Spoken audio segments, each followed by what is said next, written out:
Welcome into another edition of The Session with Londa and David. My name is David Austin. I'm Londa Sherwood Austin. Welcome back. I am happy to be with you here today, honey. We've been doing a lot of work at the house and a lot of work for our clients. And it's nice to be able to sit down, take a deep breath, and enjoy some home coffee. It's on the house. This is going to be a good episode, hon. Yes. I want to start the show kind of on a somber note and say that one of our longtime viewers, a dear friend of mine, Bob, and many of you listeners know Bob. He's a musician here in town, has passed away. And I woke up to that news this morning. And it's going to be sad to not have Bob bouncing the content of the show off me each and every Thursday. Yeah. And I just want to say that we love Bob, we love Vicky, and any support we can give them, I want to give them. Yeah, and this is actually a great lead into something that I want to talk about today, which is the stories that we tell ourselves. Okay. And we there's a great book called I think it's called No Ego, and it's by Cy Wakeman. Okay. And Cy talks about, question everything your brain tells you. Right. And she trains she started training in the healthcare industry, and then has branched out since then and became a part of Gary Vaynerchuk's VaynerMedia and did lots of things. I'm not sure what she's doing now, but wrote a few books and that kind of thing. But one of the things she talks about is efficiency in the workplace. And you lose time and efficiency by telling yourself stories. Okay. Here's an example. You walk down the hallway. You and I pass each other going opposite directions in the hallway at work. I say hi to you. You say nothing to me. We keep walking, and I start telling myself a story about how you hate me because you didn't say hello to me. And I start creating all this drama in my head about why you didn't say hello to me. And the truth could be that you hate me and didn't say hello, but the truth could also be that you're hard of hearing and didn't even hear me. And didn't have my hearing aids in. The truth could also be that you're having a very stressful day and you're just trying to hang on to the last shred of sanity you have. The truth could be that you're just overwhelmed and you're problem solving in your head and you didn't hear it. Sure. Because you're so in your head. The truth could be a lot of things. And so she talks about, how much time employees spend in internal drama every day, and it's wasted time of productivity on the clock. Yeah. And so then she trains how to recover that time. And it's very interesting to me and very fascinating. And the bottom line is, we tell ourselves stories to make the world make sense. The brain just does it. It needs to complete the loop. And so, but the beauty is that you get to decide what stories you tell. Okay. So, for example, our friend Bob has passed on, and the stories that we tell ourselves could include, well, he's in a better place. Sure. And that is something Bob believed deeply and wholeheartedly, that he was going to a better place, and therefore there was no reason to fear the passing. He knew it was inevitable and had some time to consider it. And the story could be something that I told you this morning. Something that I tell myself is, how lucky am I to have loved so deeply, loved someone so deeply that it hurts this bad when they're gone. Right. And so there's a million different stories we tell each other or tell ourselves that can be positive and they can be negative. Right. And I just want to challenge anyone who's listening to this to stop and ask yourself, what stories am I telling? And can I just stick to the facts? I don't know what that person is thinking or what they're doing, but the fact is, back to my example, we simply just passed each other in the hallway and you didn't say anything. That's really just the fact. That's it. Right. It's not a big deal. I was talking with someone earlier today, and they were a realtor, and they were talking about how they hate all of the social media videos. And they said, including ours, they can't tolerate. And which was fine. I don't care. Wait a second. Whoa. Just that person said, including your stupid videos, Londa. No, not like that, but you're telling yourself a story that it was in that tone. By the way, thank you for that example. Well, you just said they hated all the videos, including ours. I didn't say the exact words they said. I'm summarizing a conversation. Right. And so they said, they can't even tolerate our videos. And the whole thing is stupid. And the whole thing is just, is this what we've come to? And if you're thinking to yourself, was that a boomer? Yes. And they were talking about like, I just want to retire. But they brought up this another realtor they said, did you see so-and-so's Facebook post complaining about videos? And they mentioned the name. I said, no, I don't see those posts from that realtor. The algorithm is funny. I don't always see them, or we're not friends or whatever. And so he said, well, this realtor was ranting about this particular video. And in his opinion, it was a video about this other realtor. And he named the other realtor, right? And I'm trying to like spill the tea without spilling the tea here. Okay. But the story that he told himself is this rant was, about this other realtor, and he was just certain of it, right? But the story I told myself was it could just as easily have been about us, because it was something about this video, and it starts in the driveway and there's talking, and then it goes up really fast and pans out, and it's clearly AI and nobody should be using AI, and it went on and on and on, right? Well, he's telling me, and he's like, yeah, and I'm sure it was about this realtor. And I was like, sounds like that one of sounds our like a videos. video we recently did. And it wasn't at all AI.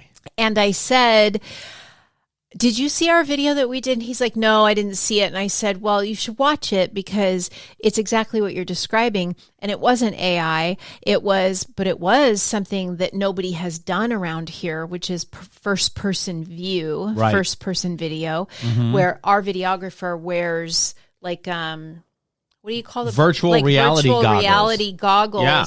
And runs the drone with a remote, and is seeing the drone's point of view through the goggles. Right. And that's how we made that video. And the swoop up, in fact, was he took his still camera and was filming us, and then at the end of what we said, went like this up into the air with his arms. Like we had to do it a few times because he's like, I've got to cut it right there so that it goes from this camera to the drone, and I have to make it look smooth. So he like jumped up in the air and stuff. Right. And I thought, well, that could just as easily be talking about our video. Here's what I find interesting.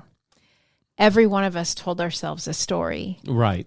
The original realtor that he was talking about that made some Facebook rant was saying the story they told themselves was this was AI. Right. And maybe it was, maybe it wasn't. Right. They don't know for sure.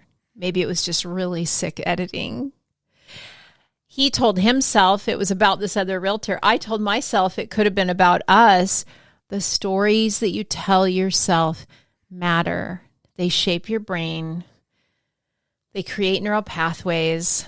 And so question everything. Stop yourself and go, what do I actually know? I really like this topic. Really like this topic. And here's the thing. People who are so focused on their social media often are only hearing stories from an angle that is slanted to their outrage. Do you know what I mean? I do. And so they're stuck in a worldview that is not pleasant to them. Speaking of which... And that rewires you and makes you think your whole reality is bad. It's just like when I was a young kid, I had a reporter who all she did was complain all the time, complain. Kid, like 10? What do you mean? No, when I was a young broadcaster. Young adult, okay. Yes. I had this one reporter that all she did was complain about working conditions and the stories we had to cover and her worldview. And I got news for you. We had to let that person go, and we called that person a cancer. Well, now AI is that cancer in a lot of people's lives. Ooh, AI is that the was lady good. in the newsroom bitching all the time.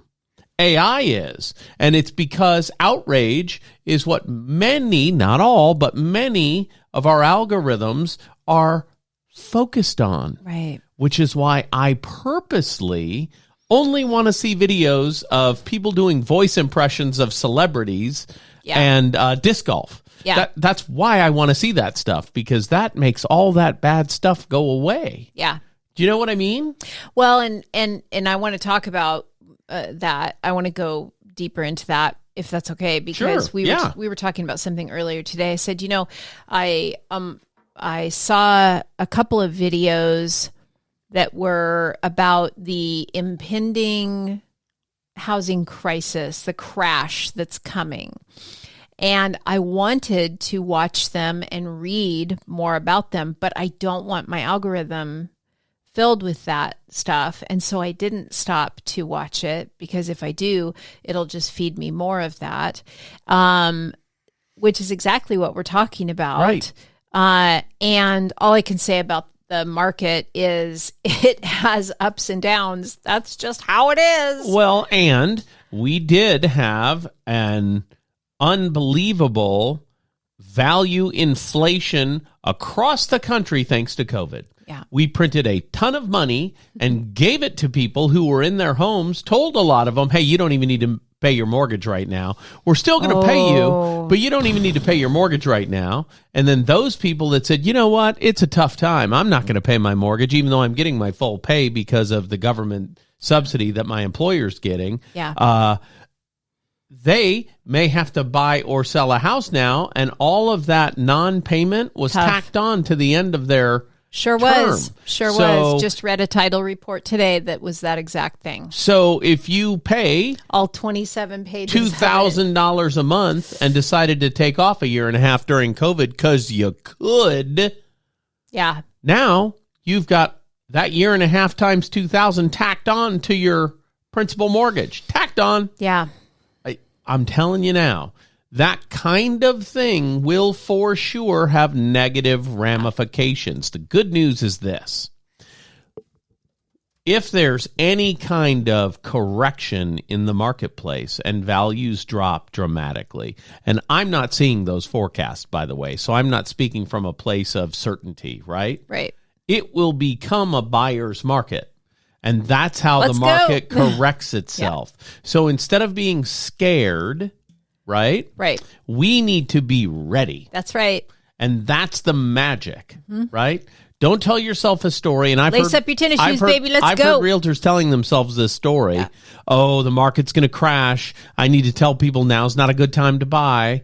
What are you talking about? When you have a need is the right time to buy. And we've talked about this on the program. Yeah. That if you go into the designer shoe warehouse and say to the lady behind the counter, excuse me, miss, I need a pair of Reeboks because I play racquetball and my Reeboks they're worn out. And she says to you, now may not be the best time to get Reeboks because there was an explosion at the rubber plant in Manila, so they're 20% more expensive right now. That lady would get fired. Well, she probably wouldn't. But I get your point about it's not good sales, or it's not good, It's not good business practice. The rubber plant in Manila or whatever. Irrelevant. Do you need shoes? You buy shoes. Right. Your shoes have a hole in them, eh? Well, let's get something that fills the hole. That's Right. it. Yeah. You know what I mean? I do. There are so many reasons. I do. It goes back to the stories we tell ourselves. Right. And again, we have to tell ourselves stories. The brain requires that you tell the story to close the loop. It's how the brain makes sense of the world. We have to make it make sense. Right. And so we tell a story. The good news is we get to choose what the story is. Right. And that's why people who have, faith, like our friend Bob, who believed with his whole heart he's going to a better place, he's going home to meet his maker, those kind of things. I feel happy for him. Absolutely. That's a story that brought him comfort and peace in the time that he needed it. And when I spoke to him yesterday, he told me that he was in a lot of pain and his brain wasn't working and firing as quickly as it always does and always had. And he said to me, you know what, David, I just pray it's quick because I don't want to linger. That's tough on everybody. And what was that, 12 hours later? 12 hours later. Yeah. Yep. Sad. And I know death is a part of life, though, and it is. And it is. I don't know why we aren't better equipped to handle it. It's because we want to believe the people we associate with and ourselves are kind of above the laws of nature. We want to believe that our people can't possibly go away from us like normal people. Our people are superhuman. That's built into us to feel that way. That's a coping mechanism that's built into us genetically. And I love Bob. And to me, this whole time, he's not doing well. He's not feeling well, but boy, he's still as smart and talented as ever. Maybe he'll pull out of this was all I could think. You know what I mean? Well, I do. And that, that's where we're opposite. Because you think of the worst and I think of the best. Yeah. I mean, and I think I'm more of a realist. Sure. Maybe. Than you are. And, but that it takes all perspectives. It does. To make the world go round. And if it weren't from my perspective, we would not have had a lovely, brunch or whatever it was that we had with them. We invited them over not too long ago. Right. Before we knew this was as imminent. Well, before you knew. Right. And I said, I think we need to do this now rather than wait, and I was right. I mean, you hope for the best, but I also, look at the signs and, Well, and I know that it's always tough to talk about mortality, right? But when you're dealing with people who have such steadfast faith and belief, it's a lot more comfortable than when you're not dealing with people who have that same level of certainty about what's going to happen to them. So for him, I think it was kind of a celebration. Do you know what I mean? I hear you. And I love that. I think that's so good. And it's because he is such a kind, warm, gentle man. I'm glad that he went through this transition kindly to himself. Yeah. And that's, I don't really want to talk anymore about it. I love Bob. I love Vicky. And, it's sad that I'm not going to be able to talk to him about the show. Yeah. Yeah. Yep. So, but yeah, you're right. We tell ourselves stories, and that does change our perspective on the world. Right. And I like that. That's exactly why when I watch the news, I like to see like 3 or 4 different versions of the same story because I like to research it and have my own worldview based on the information provided. It's why I don't listen to one news source. It's why Fox News isn't the only thing I watch or the Today Show isn't the only thing I watch. Right. You know what I mean? Yeah. It's because I want to see different perspectives and then make a decision as to whether or not I feel like it impacts me. That's one reason I like to talk to a lot of different people from a lot of different walks of life. I like having friends of different age groups and different socioeconomic groups and different walks of life, because absolutely different work and play and, those kind of things. I love talking to different people. I don't have that same group of people I just talk to all the time. I mean, you're my group of people I talk to all the time. But you know what I'm saying? Sure. Like if we don't and we say this all the time too, get outside your house, talk to people, talk to real people. You'll feel encouraged about the world again. Don't get so narrow-minded in your own stuff. And, I think with the ease of electronic company, it's easy to stay isolated and just enjoy the company provided on a 7-inch screen in your hand. Yeah. But getting out in the world, talking to people, meeting people who are different than you, who look different, who are culturally different, who are from different walks of life, you see the world differently if you do that. And I was a fortunate person growing up because we moved a lot. And my mother was a college professor, so we had spirited debates with scholars that knew what they were talking about. The guy who created the word politically incorrect was in my kitchen talking about political correctness when I was a kid. Mm-hmm. Do you know what I mean?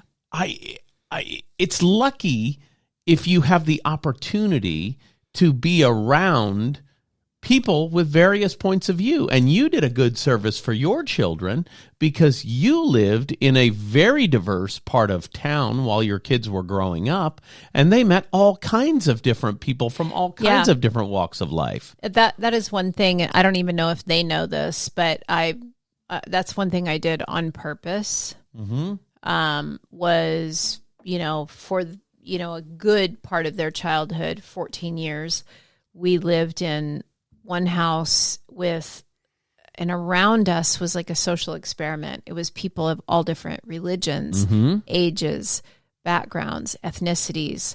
I wanted that for them. I grew up in, really an all white middle-class community. It was very boring. I knew there was a deficit in my education, my life education, because of it. And I didn't want that for them. I don't know if it helped or not. I don't know. But I found it really intriguing and enriching my own life. Sure. So, and depending on where you live in the world, cultural diversity isn't always a possibility. Sure. You know what I mean? Yeah. I'll never forget when I first moved to Tri-Cities, Washington, and I went to the mall, and I walked around the mall, and I'd come from Baton Rouge, Louisiana, and I walked around the mall with my family and felt really weird, and I didn't know why. And when I left the mall, I said to my then wife, "What was so weird about the mall?" But it was really weird, right? And she said, "Oh, I know what it is." And I said, "What?" And she said, "You didn't see any black faces at all." And that was freaky weird to me because I came from a place where half the population was white and half the population was black. And not seeing black faces was a shocker to me. So, cultural diversity isn't always easy to find, but diversity of thought is. So talk to people. Talk to people. Do you know what I mean? Yeah, they're interesting. I don't want to talk to a bunch of white guys who are hard of hearing because I'm that guy. Do you know what I'm saying? I'm that guy. I already know what I think. I want to know what you think. Anyway, I don't know what I'm talking about. I apologize. Well, I mean, no need to apologize. I think we're talking about the same thing. I think we're being a little bit reflective today, right? Because of the loss of our friend, and we're being a little bit sentimental about human relationship, and those are really good and important things. And I know for me, the more I isolate, the more alone I am, the more alone I am. Right. And it's really easy for me to isolate and just stay at home. And the more sensitive I feel, the more I want to isolate because the world's a big, bad, scary place and it hurts my feelings a lot. Sure. But at the same time, I want to feel. It was my daughter, Andrea, who said to me that line about, how lucky I am to have loved so deeply that I hurt that much when it's over or when they're gone or whatever. And I think, you can't get away from life. And so you might as well embrace it and make it what you want it to be. And that is part of, I think, what you and I are doing and focusing on during this time of our life is like, what do we want this to be? What do we want this to look like? Where, we're spending our time doing the things that we want to be doing for the most part. Sure. Not feeling really beholden to anyone or anything, or doing a lot of things out of obligation, but doing things out of, I want to do this. Sure. I want to be involved with these people. I want to have these conversations. I want to work with these clients, these people. Right. I don't want to work with those people. Sure. You know what I mean? Being a little bit more selective that way. And I just think, do more and more. I believe the longer I'm on this earth, the more I believe you should do what pleases you, what makes you happy, what brings, what makes your life fuller and more rich and deeper. And I don't know why, but I just do. Well, let me tell you, there's nothing wrong with trying to do things that are pleasing to you. And the secret sauce is when those things are also pleasing to others. That's the magic, right? When you can have the best of both worlds. When you can do something that gives you absolute joy, and that creates absolute joy for someone else. Yeah. And that's how I've tried to live my entire life. I always say, the Austins are kind. We're kind to people. That's our team motto. And I think it's great. I mean, be nice till you don't have to be, right? There are moments that call for... Well, being stern isn't necessarily unnice. That's true. Yeah. It's like if a kid's about to walk off a cliff. Yeah. And you scream at that kid so they drop straight to their knees and not go over the cliff. Okay, so that's interesting too. I was talking with one of our kids about this, about their child, and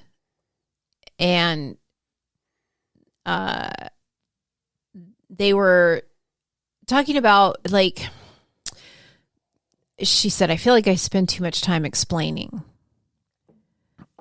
And, I said, listen, a kid's first job is to learn how to follow directions because it keeps them safe. Right. That's right.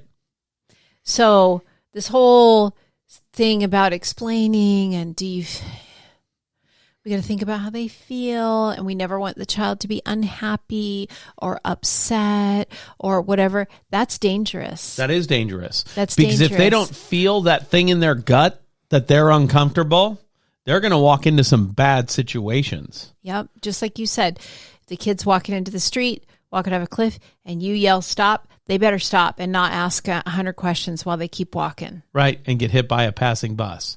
That makes perfect sense to me. First, let me repeat that. The first job that a kid has to learn is to follow directions. And I mean, that doesn't go away. You have in your job, your making money job, you go to school and you have to follow direction. You go to work and you have to follow directions. There are systems and protocols and HR manuals and sure, there's rules in this world that you have to live within and figure out, and there's no way around it, So I don't know why I got off on that. Well, and I don't want to start talking about how kids that don't grow up with boundaries create boundaries for themselves and then announce what they are to their employers. That is the craziest thing I've ever heard. I didn't like that job because they wanted to work outside of my boundaries. Well, great. That's why you can quit. Yeah. You know what I mean? I don't even want to talk about that old. right now. We're getting old. I think we're getting old. That's what it is. That's what I'm saying. Although I would say we had some interesting conversation recently about, therapy and the recent kind of epidemic in therapy about, and this goes back to the telling yourself stories. The recent epidemic in therapy is to, frame your family members as narcissists and go no contact with them. And that's a dangerous story to tell yourself as well. I suppose there's a place for it, but I'm sure there is a reason to say that my grandparents were narcissists. I'm sure there is because, they did their own thing. Right. They were part of the greatest generation. They fought in World War II and talked about it. You know what I mean? Yeah, I think we're overusing the word, though, don't you think? But I never heard the word until recently. Thinking about yourself doesn't necessarily make you a narcissist. No, what makes you a narcissist is looking at your own reflection and thinking you're the most beautiful thing on the planet. That's where it came from, Narcissus, who was turned into a flower by the Greek gods because he was staring at himself all day long in the little pond. Yeah. That's where that came from, narcissist. You're in love with yourself. I don't know anyone who's in love with themselves. No one. No. I don't know I think anybody. a true narcissist hates themselves. That's where that comes from. Anyway, I don't know. Well, Narcissus sure did love himself and his own reflection. So that's the moral of that. It's interesting. Of where that came from. It's an interesting therapeutic epidemic. It's bizarre. It's bizarre. So be careful the stories that you tell yourself. Right. That's what I'm saying. That's right. Stick to the facts. I think that's great. Stick to the facts. What do I actually know? Well, it's like the telephone game. I mean, I tell you something, you can hear every single word I said, turn and tell it to somebody else, and change a material fact and not even realize you did it. Oopsie doodle. Whoopsie. Whoopsie. Have you played the telephone game? It's crazy. Yeah, it is. 30 seconds left. Anything you want to add? No, I think I've said everything that needed to be said. I think, we are going to tell ourselves stories, so decide what kind of story you want to tell because it will then create your life. I like that. And with social media, be careful what stories you watch because that will become your algorithm. Yeah. For Londa Joanne Sherwood Austin, the prettiest girl in the world, my name's David Austin, and we'll be right back here again next week on The Session with Londa and David. See ya.